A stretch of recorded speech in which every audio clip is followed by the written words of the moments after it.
Welcome to Sportwrap on Thursday, the 21st of November, as we continue to be your most reliable source for local and international sport. I'm your host, Ashwin Betty. Let's not take too much time. Let's get straight into the hit list.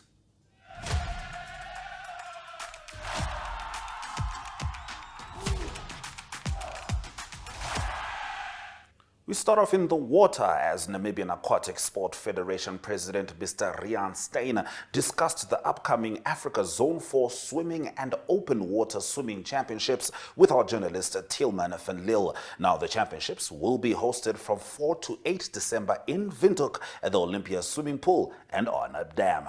Have a look. I've got Mr. Rian Steyn with me, the president of the Namibia Aquatic Sport Federation. Rian, the upcoming Zone 4 swimming championships here in Windhoek, it's going to be a huge competition and event for NASFED. What is your feeling on the upcoming championship? Well, I'm really excited. As I said earlier, my excitement only started today. When I realized that we're actually on par with what we're trying to organize. So it's going to be a really big championships, and it has two elements. It's a pool swimming and an open water swimming championships. And so I think we really on par. We're going to have a lot of countries, 15 countries competing from the zone, 13 countries, and even outside of the zone 3. We're having 2 more countries in Uganda and Tanzania also sending swimmers. Jan, that is obviously they are part of the Zone 3 up in Central Africa. They're coming as hosts. They've been invited. Have they been bringing big teams or just a limited amount of swimmers? No, Uganda is bringing quite a large team. Tanzania is only sending 1 swimmer. But Uganda is quite a large team. Rian, so the open water swimming, will be on the last day of the event. Correct. On the Saturday, the 8th of December at Wano. Correct. Will that be accessible to the public to go and watch the? Yes, for sure. No, everybody must come. I mean, it's going to be a fantastic day out there at the dam. Because everyone. Open water is different than pool. It's always a more festival atmosphere. Although at the pool we're gonna create a festival atmosphere. The pool is gonna be similar. It's gonna be nice. So we will have a lot of open water swimmers, 80 swimming taking part in that competition. And yes, I think it's a public must come. Must come and watch. Come and spend the day. Even book a room for you for the previous day because we're gonna start early. So the pool competition the previous day is going to end early in the afternoon, and then there's going to be a lot of time, for everyone that wants to go out to the dam. So please come and attend also, not just the swimming, but also the open water swimming. Rian, Namibia got 2 teams at the championship, the national team and the NASFED team. Correct. That's basically the B team. You've got the amount of swimmers in each team, maybe, for us? Not on the top of my head. I don't. But it's a similar amount. It's quite large. It's around about 40 per team.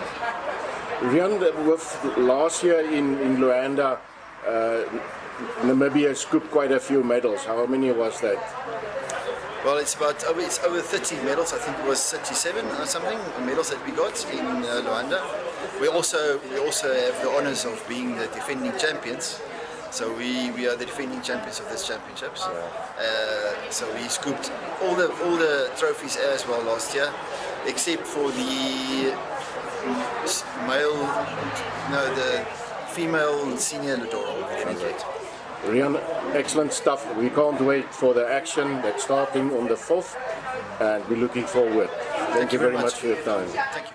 Now, Namibia's super cyclist Alex Miller had his 24th birthday on Wednesday. On Friday night, he will be one of the nominees for the Namibia Sportsman of the Year at the 2024 Namibia Sports Awards. The young mountain biker is already a 2-time Olympian and has had another highly consistent year. South Africa's MTB magazine caught up with him for an insightful behind-the-scenes chat about his life as a professional mountain biker and cyclist and why he thinks Namibia punches above its weight in the sport.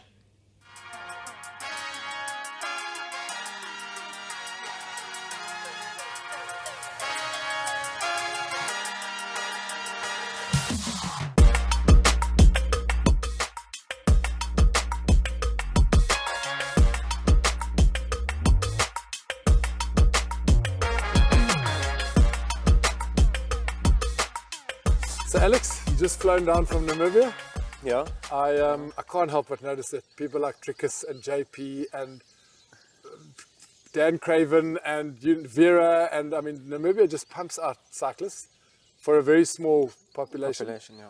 Like, what do you think it is about Namibians, and what is it that you loved about cycling growing up in Namibia that's kind of catapulted you guys to being so good and loving cycling so much? Often some people say it's just the water we drink up there, but I don't know.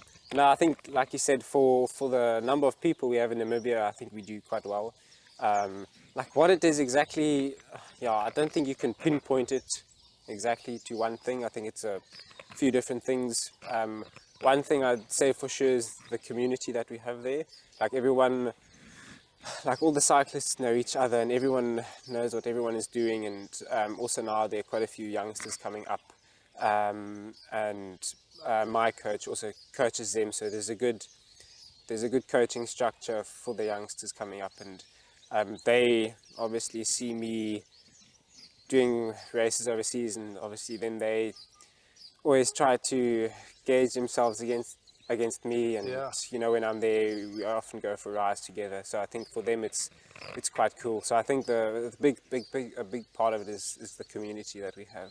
Oh, that's awesome. I mean, they say it takes a village to raise a kid. Yeah. And maybe in a way these big countries, the Oaks, are kind of competing with each other versus the small countries who band together.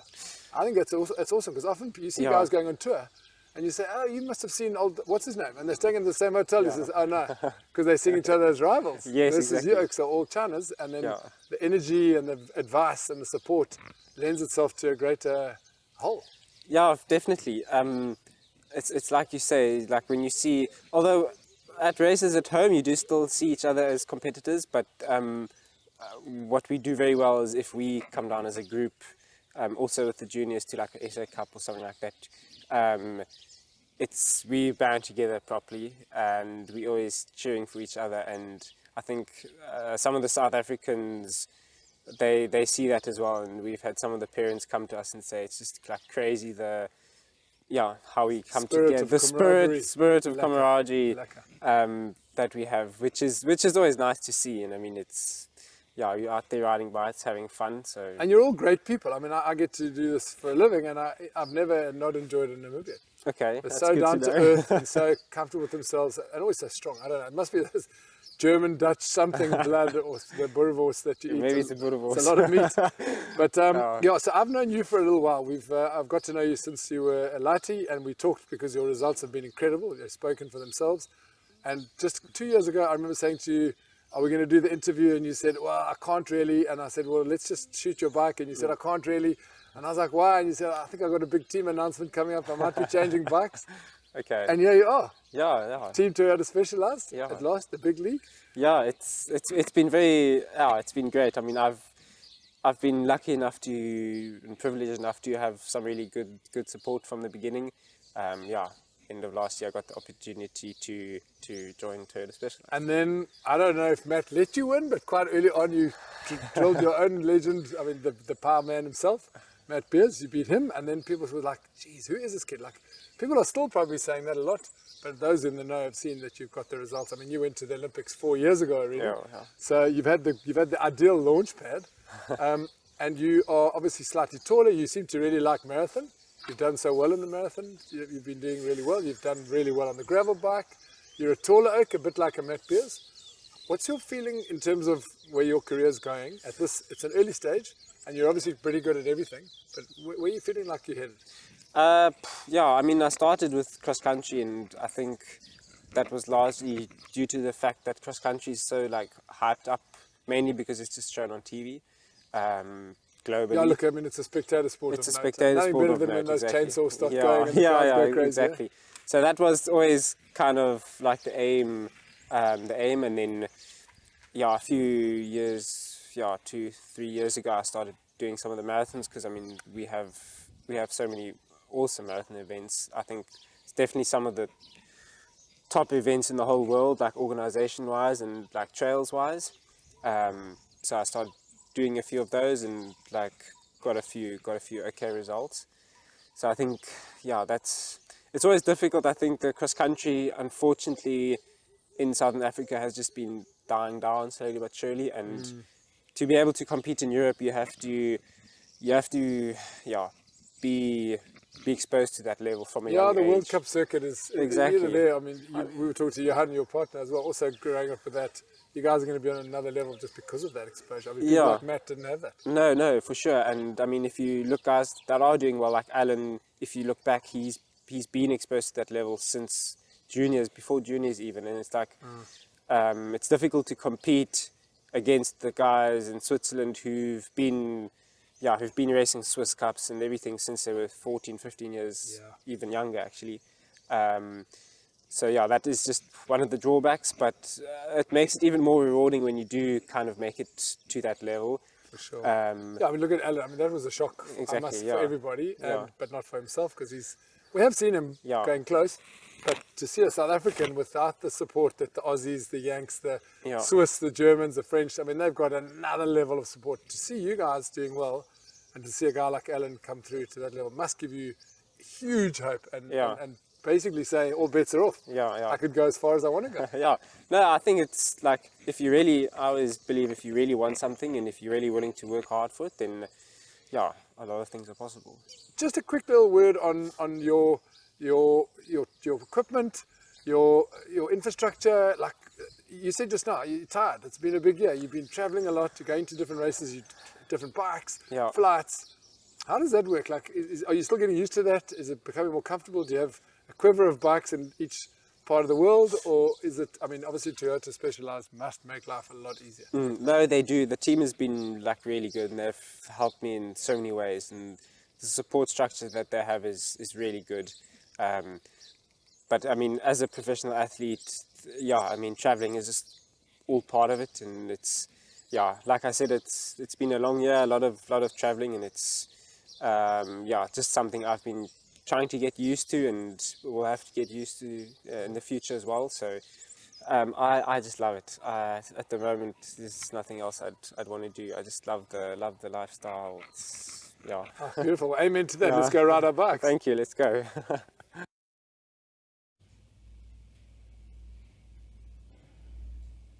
Now, Papkevitz Megabuild reaffirmed its commitment to Namibian sports as the title sponsor for the Tour de Windhoek 2025, solidifying its role in supporting one of Namibia's most iconic cycling events. This year marks a historic milestone for Namibian cycling, with the ladies' race earning UCI, which is Union Cycliste Internationale, and CAC, which is Confederation of African Cycling accreditation. This achievement not only elevates the event's status, but also makes it Namibia's first accredited road race. Halala, we absolutely love it. Stay with Sportwrap, because after the break, it's time for some cricket.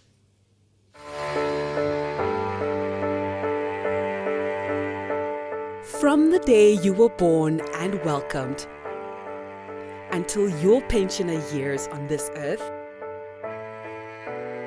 your life is filled with changes and phases. What mattered the most at age 10 may be an unknown memory at 25. The heartbreak at 16 may be replaced with wedding bells at 27. The degree you've always wanted or starting your career business may come true at age 30. And the dream to own your own home may come to realization at age 50. Whatever stage you find yourself in, whatever matters right now, Standard Bank has what you need to bank like you. Choose your own path. Choose endless possibilities. Standard Bank, it can be.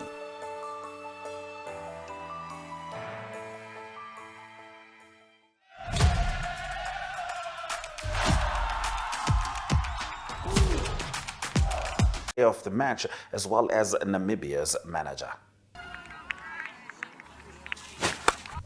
Joined by Daryl, who is the captain of Zimbabwe's team. Before we talk about the wonderful match, just tell me a little bit about your time in Namibia, how you guys have enjoyed it. The weather was nice to us, no games had to be postponed, so can you just touch on that? Touring Namibia is always wonderful. I think the hospitality here is exceptional. and you've got such a good bunch of guys who give everything to cricket, and I love it as well. This is my second tour to Namibia as captain of the Zimbabwean side, and it's fantastic. Now we've enjoyed it. The restaurants have been good. Everything has been wonderful. Yeah. So, if we look at, like you and I spoke earlier, and you said for the few of the players, it's the last games playing for the veterans. Can you just touch on that? How important was it for them to show up in this game? You guys played exceptional cricket. You guys got the game done early. You guys were out. Not batting but bowling in the first round, and you guys in the first inning, and you did wonderfully. So how proud are you of the team? Yeah, I'm very proud, and there were 6 of us who are going to be 60 in a few months' time in our team, and we wanted to go out with a bang and all do well. And the nice thing is that Andrew Walton, who's also going out, he got 7 wickets, which is the first time in a 50s match. And I'm going out with a 50, which I'm very happy with, and yeah, it's been wonderful, it really has. But still a long way to go. When we reach 60, I think we've got a tournament in Zimbabwe next year and the World Cup in Canada in 2026 for 60s.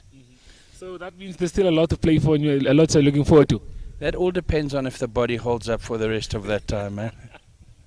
Your mind wants to do things that your body says, I'm not interested in. The body does not allow sometimes. But yes, for the viewers that are watching at home, it was of course a very wonderful tournament. We did enjoy it. Any message you'd like to send out to the viewers? No, I just think that we need a little bit more support for the veterans cricket and keep it going. It's a lot of fun, and it just keeps cricket going for years and years. But yeah, it's been wonderful. Okay. Thank you very much. Thanks. Cool. Well, we'll be looking. So we are joined by Andy, who caught 7 wickets. As I spoke to the captain, it's the first time it's being done in a veterans match. So can you just touch on that and tell us how happy are you with the player of the match and how you enjoyed your time here in Namibia? Look, it's been fantastic.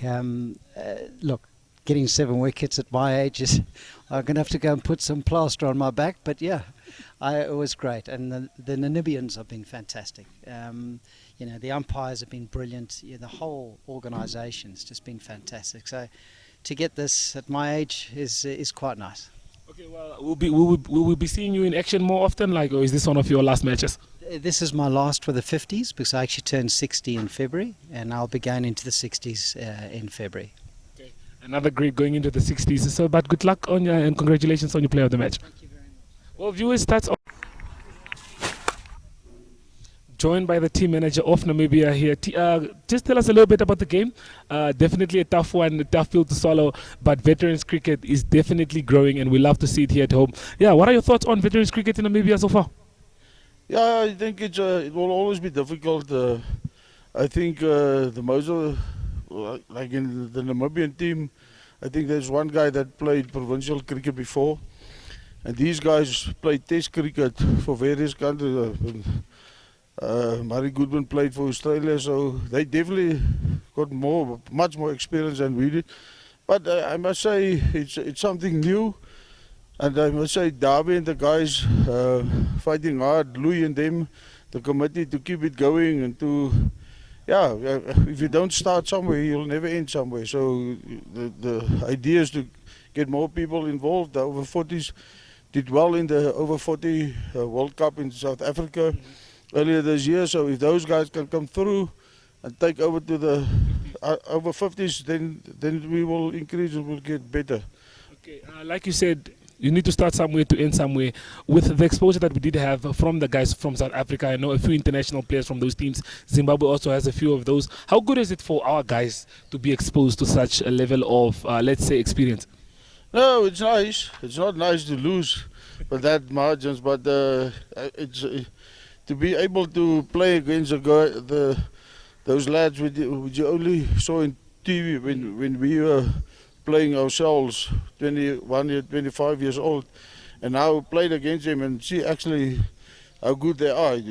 On the TV, everybody looks nice. I mean, the cricket looks easy, golf looks easy, but it's first when you start doing it yourself that you can actually see who got class and who's only trying. But they've got class, these guys. Okay. They're very good. Okay, well, thank you for your time and congratulations on the whole tournament. Yeah, no thanks. It was nice. And I enjoyed playing against the guys. The atmosphere is like the vibe between the guys. That is what this veterans cricket is all about. It's about the vibe between the guys, the socializing, making new friends on our age. we're fortunate to play other guys our age already. 2 of our previous team members died already. So you've got the privilege, so you must enjoy that as long as you can. Go on and enjoy everything in life. Life is about memories. We must make memories. I think I couldn't have said that any better, but yeah, congratulations and see you again. Well, there you guys heard it from the man himself. Life, we need to make memories. This was indeed a very, very insightful and a tournament that brought the vibe. So thank you guys for tuning in. We brought you all the action. We still have a match that's ongoing. South Africa is taking on the Proteas. The A team is taking on the B team. So we do have that. Neo Paints is proud to call Namibia home. For more than 70 years, Neo Paints has been inspired by this country's natural colors and beauty. To produce the wide variety of trusted quality paints we have become known for. Proudly Namibian by nature, Neo Paints has over the years involved itself in several key projects across the nation, bringing lasting beauty, premium paints to liven up both indoor and outdoor environments. As durable as the Namib Desert, Neo Paints has stood the test of time through all weather conditions, leaving a lasting impression on the hearts and the minds of all Namibians. Neo Paints Namibia, a coat of excellence.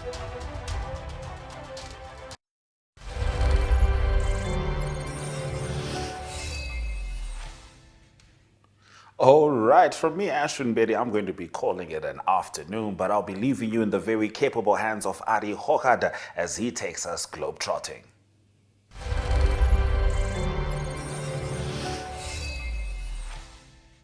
Good day everyone, time for international sports news, and starting off with rugby news first. Quite a few international rugby games being played this coming weekend.